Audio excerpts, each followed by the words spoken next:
1960களில் 70களில் சொல்லப்பட்டு வந்த வாண்டுகளுக்கான வசமான திருவாத்தான் கதைகள் இதோ இன்றைக்கு 3. திருவாத்தானும் கடிகாரமும். திருவாத்தான் ஒரு வெகுளி, அசடு, அசமந்தான். ஆனா அவனோட செயல்களோ வெவ்வகாரமானது, ஒரு புத்திசாலித்தனம். ஒரு நாள் திருவாத்தன் புதுசா கடிகாரம் ஒண்ணு வாங்கினான். அதை கட்டிக்கிட்டு வரும்போது ஊர்க்காரன் ஒருத்தன் கேட்டேன், என்ன திருவாத்தா கடிகாரம் புதுசா? திருவாத்தான், கைக்கு கடிகாரம் சோக்காயிருக்கே, நேரம் என்னப்பா திருவாத்தான்? நேரமா அப்படின்னா அப்படின்னு இருக்கான், முழிச்சிருக்கான். திருவாத்தான் புலம்பி தவிச்சிருக்கான், ஐயோயோ கடிகாரத்தை தான் நான் வாங்கியிருக்கேன், நேரத்தை கேட்டு வாங்கலையே, மறந்து தொலைச்சிட்டனே அப்படின்னு கடைக்காரன்ட்ட ஓடினானா. எப்படி கதை? அதனால கையில கருவி இருந்தா மட்டும் போதாது, அதை கருத்தா பயன்படுத்தவும் தெரிஞ்சிருக்கணும். திருவாத்தானும் விதையும். ஒரு நாள் வயல்ல விதை போட்டான் திருவாத்தான். ஒரு வாரத்துல முளைக்கிற விதை அது. ஆனா அடுத்த நாளே நீ முளைக்கணும் அப்படின்ட்டு அந்த விதைக்கிட்ட ஆணை போட்டுட்டு வந்துட்டான்.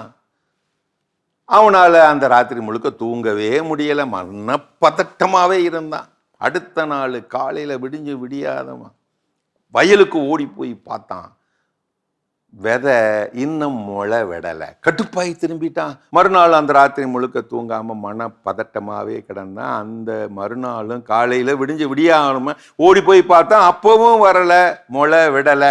செம கடுப்பாய் திரும்பிட்டான். அதுக்கு அடுத்த நாளும் போய் பார்த்தான், அப்பவும் வரல, முளை விடலை. செம கடுப்பாய் போயே விதைய தோண்டி எடுத்துட்டு நீ வளரவே மாட்ட அப்படின்னு தூர வீசிட்டான். இதனால் சகலரும் அறிய வேண்டியது என்னவென்றால், விதைக்கும் பொறுமைக்கும் சண்டை வந்துச்சுன்னா அறுவடை வராது. இதுதான் சகலரும் அறிவது. திருவாத்தானும் நெத்தி பேட்டரியும். ஒரு நாள் நம்ம திருவாத்தான் பக்கத்து ஊர் சனிக்கிழமை சந்தைக்கு போய் நெத்தி பேட்டரி லைட்டு வாங்கிட்டு வந்துட்டான்.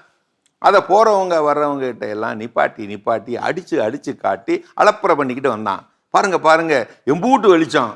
செய்தி கேட்டு வீட்டுக்கு வந்தவங்க எல்லாருக்கிட்டையும் காட்டி பீத்துக்கிட்டே இருந்தான். பாருங்க எவ்வளவு பெரிய வெளிச்சம், பாருங்க. நடுராத்திரி ஆகி போச்சு, கரண்ட் கட் ஆகி போச்சு, கரண்ட் நின்று போச்சு. அந்த நேரம் பார்த்து பக்கத்து வீட்டில் சலசலப்பு, ஏதோ நாக பாம்பு நுழைஞ்சிருச்சான். உடனே கூட்டம் கூடி போய் ஒரே பரபரப்பு, சலசலப்பு. உடனே திருவாத்தாங்கிட்ட ஓடி வந்து நெத்தி பேட்டையை எடுத்துட்டு வாங்கன்னு கத்துனாங்க. இதுதான் சாக்குன்னு இவனும் நெத்தி பேட்டையை எடுத்துட்டு ஓடனா. பாம்பு இருக்கிற சைடா பார்த்து அடிக்க சொன்னாங்க. கையில தடியை வச்சுக்கிட்டு திருவாத்தான் அந்த பக்கமா அடிச்சாம்பாரு. பள்ளீர்னு அடிச்ச லைட்டு அடுத்த நொடியில பொசுக்குன்னு அவிஞ்சு போச்சு. ஏன்னா பேட்டரி காலி. பகல் முழுக்க அடிச்சு அலப்பறை பண்ணிக்கிட்டு தெரிஞ்சானா எப்படி பேட்டரி தாங்கும்? அதான் பொசுக்குன்னு அவிஞ்சு போச்சு. செய்தியை கேட்ட அந்த நாகபாம்புக்கு ஒரே கொண்டாட்டம், அது பாட்டுக்கு ஓடியே போயிருச்சு. இதனால் சகலரும் அறிவது என்னவென்றால், ஒரு பொருளை தேவையில்லாத நேரத்திலே, தேவையில்லாத விதத்திலே ஒரு பம்மாத்துக்காக பயன்படுத்தினால் தேவைப்படுகிற நேரத்திலே அது தேவைக்கு ஆவாம போய்விடும். நல்லா கவனிச்சு பாருங்க. இந்த மாதிரி திருவாத்தான் தனங்கள் நமக்குள்ளேயும் கொஞ்சம் இருக்கத்தான் செய்கிறது. ஒரு பம்மாத்துக்காரன் கிட்ட இப்படித்தான் அறிவும் பம்மாத்து வேலையை காட்டும். அறிவு இல்லாதவன் ஒரு முறை ஏமாறுவான், ஆனால் அவசரக்காரன் தினமும் ஏமாறுவான். முட்டாள்தனங்கிறது வாழ்க்கையில வர்ற பிரச்சனையில இல்லைங்க, அது எனக்கு எல்லாம் தெரியுங்கிற நினைப்புல இருந்து வர்றதுங்க.